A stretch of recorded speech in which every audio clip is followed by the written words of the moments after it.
The sun was barely up, painting the sky over Willow Creek in soft pinks and oranges, when Eleanor Caldwell and her posse of 20 stormed onto my property, armed with clubs, a few guns glinting in their holsters, and a forged document they waved like a flag of conquest. "This riverfront belongs to the community, Mr. Bennett," Eleanor barked, her voice sharp enough to cut glass. "Hand over the deed, or you'll wish you had." She thought I was just another pushover, a new guy in town she could bully into submission. Oh, how wrong she was. In this quiet cabin by the river lived someone she'd regret crossing. In just a few minutes, her entire crew would wish they'd never set foot on my land. Let me backtrack to show you how we got here, because trust me, Eleanor Caldwell dug her own grave with this one. 2 weeks earlier, in late September 2024, I stood in the driveway of the most stunning cabin I'd ever seen, keys still warm from the lawyer's office. My grandmother had left me this gem on Willow Creek, a serene stretch of river so clear you could see trout darting 10 feet below. The cabin was pure 1970s charm pine logs, a stone fireplace, and windows framing the water like a postcard.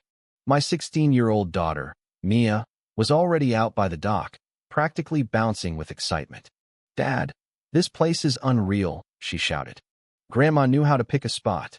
After years of city life in cramped apartments with neighbors who'd bang on the wall if you laughed too loud, this felt like a dream. My plan: turn the cabin into a home office, do some freelance coding, and let Mia finish high school with this view as her backdrop. The air smelled of cedar and freedom. For the first time in years, the Bennett family felt like we'd hit the jackpot. That dream lasted exactly 12 days. I was wrestling with the cabin's ancient Wi-Fi when I heard boots crunching on the gravel outside. Through the window, I saw a woman striding toward my door like she owned the place. Mid-50s, with a sleek bob and a lime green clipboard clutched like a weapon. Trailing her was a nervous-looking guy, Tom, holding what I'd later learn was a laser measuring tool. Her knock was less a request and more a demand. "Good morning," she announced as I opened the door, not waiting for an invite. "I'm Eleanor Caldwell, chairwoman of the Willow Creek Homeowners Association. We need to talk about your property violations." She brandished her clipboard like it was a court order. I stood there, coffee mug in hand, dumbfounded. Violations? I'd been here less than 2 weeks. "Exactly," Eleanor snapped, stepping onto my porch uninvited. 12 days of neglect. First issue: your grass is over our 3-inch limit. "Tom, measure it." Tom shuffled forward, aiming his laser at my lawn like he was defusing a bomb. 3.9 inches, he mumbled, sounding like he'd rather be anywhere else. "You're citing me for grass?" I asked, half expecting a reality TV crew to pop out. Eleanor scribbled furiously. "Community standards, Mr. Bennett James Bennett, correct, exist for a reason. Your lawn threatens our property values." Then she dropped the real bomb. "And this riverfront you're enjoying? That's community property. You're trespassing every time you step outside." I froze, coffee mug halfway to my mouth. "Excuse me." Eleanor smirked, explaining with the patience of someone talking to a toddler. "The riverfront is shared space. Your grandmother might have had some handshake deal, but we're professional now." She whipped out her phone and started recording. "Initial violation assessment for 214 Riverbend Lane," she announced to her camera. "Resident unaware of community rules and trespassing on shared land." Mia poked her head out. "Dad, is she making a video about our grass?" Eleanor's jaw twitched, but she kept filming, narrating how I was a threat to neighborhood harmony. "Ms. Caldwell," I said, already exhausted, "I have the deed. It includes the riverfront. My grandmother lived here for decades without issue." Her smile could have lit a small town with its smugness. "Things have changed, Mr. Bennett.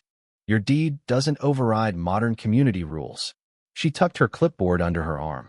"You have 24 hours to mow your lawn and stop using the riverfront. Consider this your only warning." As she strutted off, still filming, I heard her say, "Resident shows typical newcomer resistance." Mia shook her head. "Dad, we just met the queen of all Karens, and she's got a laser." The next morning, at precisely 8 a.m., 3 SUVs rolled up. Eleanor emerged like a general, flanked by 6 people in matching HOA compliance polos, one toting a portable printer. "Mr. Bennett," she called, her voice dripping with fake cheer. "I see you ignored our requests. That's unfortunate." Tom remeasured my grass still 3.9 inches while Eleanor's team printed a violation notice for unauthorized riverfront use and a $250 fine. The document looked official but screamed amateur hour, like something whipped up in a community college law class. "This is absurd," I said. "You can't fine me for my own property." Eleanor was already filming again. "Resident refuses legitimate enforcement," she narrated.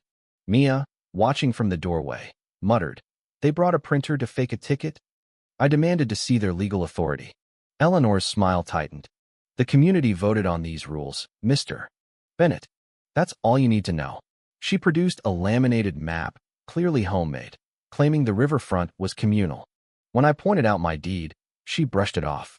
"Your deed doesn't trump community standards."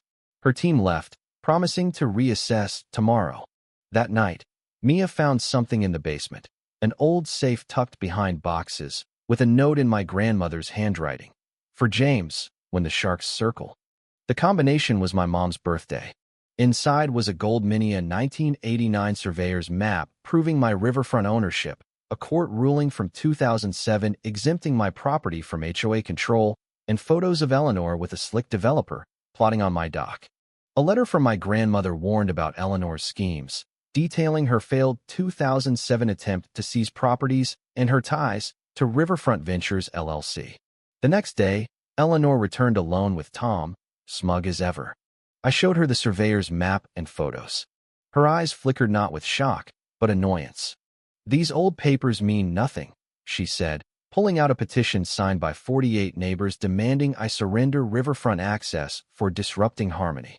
She was filming, framing me as the villain. That night's community meeting was a setup. The room was packed, Eleanor at a podium with a slideshow titled, "Preserving Our Community."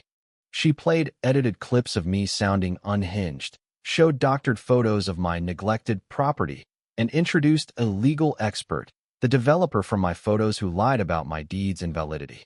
Neighbors, primed by Eleanor's lies, testified against me. The vote was 32-7 to restrict my riverfront access. I left humiliated, but an anonymous note slid under my door. "Check Riverfront Ventures LLC." The meeting was a trap. At 6 a.m.